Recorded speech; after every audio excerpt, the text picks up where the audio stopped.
Welcome to This Explainer. Today, we're diving straight into the invisible engine of global power.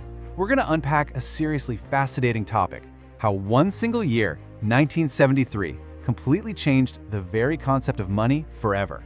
You know, we usually just think of money as the paper in our wallets, right? But the reality is so much wilder. Most folks go their whole lives without ever realizing that a quiet handshake back in the 70s literally dictates their wealth today. Let's get right into it. I want you to really think about what controls everything around you. What actually dictates the price of your groceries, the cost to heat your home, or even the geopolitical moves of the biggest governments? It's like a giant puzzle. If global fuel costs spike, bam, the cost to transport your everyday loaf of bread spikes right along with it. We usually blame politicians or corporate greed, right? But the real answer is actually hiding in plain sight, operating as a background hum to the entire modern global economy. And no, it's not the stock market, it's the petrodollar. By definition, the petrodollar is the global economic system where oil is exclusively traded in US dollars. It's this hidden mechanism that ensures the American greenback controls the absolute lifeblood of the modern economy. It's honestly genius. It forces the entire planet to rely on one single currency for their most critical energy needs. Section 1. The secret global system: oil, power, and the dollar. To really grasp this, we've got to recognize a massive, fundamental truth. Oil is absolutely everything. It powers our cars, flies our planes, makes our plastics, and literally runs the global supply chains, keeping society afloat. We're talking about the world consuming roughly 100 million barrels of oil every single day. Because of that huge demand, every country on Earth desperately needs it. So the big question is, how did the greenback manage to monopolize this? How did one country's money become the mandatory toll booth for the entire world's energy? That brings us to Section 2, when gold lost power, a crisis of trust. Let's travel back in time for a second to set the stage. Right after World War II, the US was essentially holding the global economy together. In 1944, at Bretton Woods, countries agreed to put the US dollar at the center of global finance. Why? Because it was backed by physical gold. It was safe, you know? But fast forward to the late 1960s, foreign nations got nervous about American spending and started demanding actual physical gold for their dollars. They were literally sending ships to New York to drain the vaults. So, panicking, President Nixon shocked the world in 1971 by totally severing the link between the dollar and gold, the famous Nixon shock. The quote here really nails it. The dollar was suddenly a fiat currency, backed only by public trust. Think about how wild that psychological shift is. One day, the paper in your pocket represents a literal chunk of shiny metal sitting securely in a heavily guarded vault. The very next day, it's just paper. Actually, scratch that, it's a promise. It has value just because the government says it does, and because we all collectively believe them.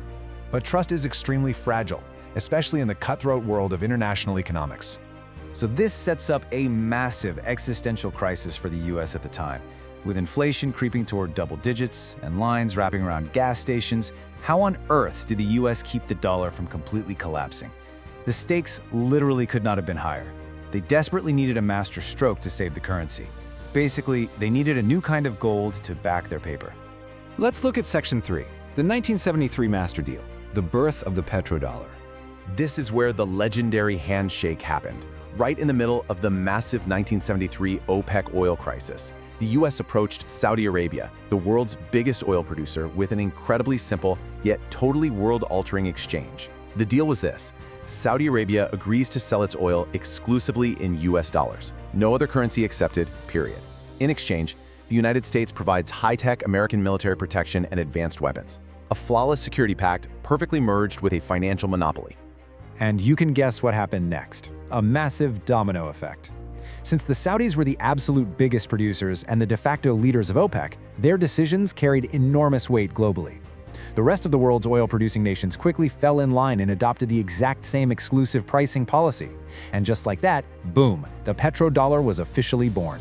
The US had successfully replaced traditional gold with black gold as the undisputed foundation of its currency. Moving on to Section 4, the petrodollar recycling loop, an unbreakable cycle.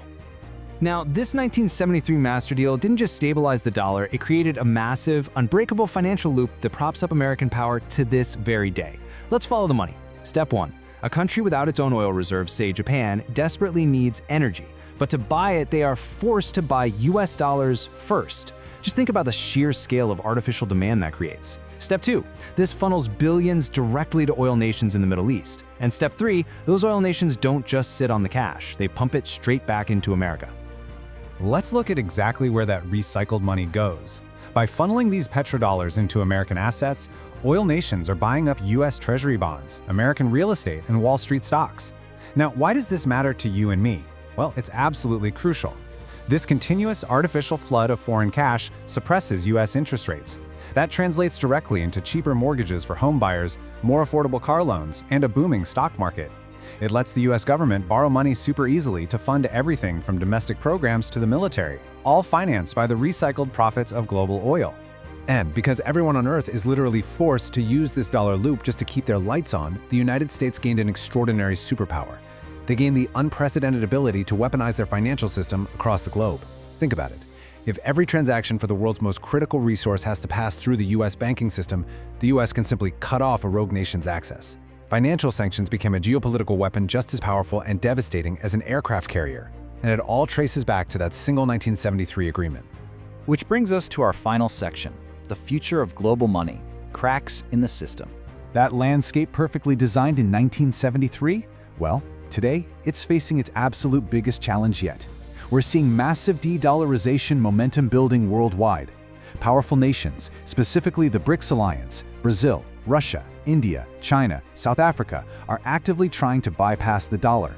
They've watched the US use those financial sanctions, and honestly, they want out. China is increasingly trading oil in the yuan. Russia is demanding the ruble. They are actively collaborating to dismantle the invisible engine of US financial leverage. Now let's be real. Dethroning the dollar won't happen overnight. The global economy is deeply, stubbornly entangled in this system. We're talking about trillions upon trillions of dollars in global debt, multi-decade corporate contracts, and complex financial clearinghouses all exclusively denominated in US dollars. Untangling that web is a staggering task. But the cracks are undeniably starting to show, and economists are watching these alternative currency markets with intense, anxious scrutiny right now. So, we're left with a massive question to ponder. As global oil alliances shift and powerful nations desperately seek financial independence, can the dollar survive its biggest challenge since 1973? To understand exactly where the global economy is heading next, you have to keep your eyes firmly on the oil. Ask yourself, is the invisible engine built 50 years ago finally running out of fuel? And if it does, what will the new world look like? Thanks for joining me on this explainer. I really hope it helped clear up the incredible history behind the money in your pocket.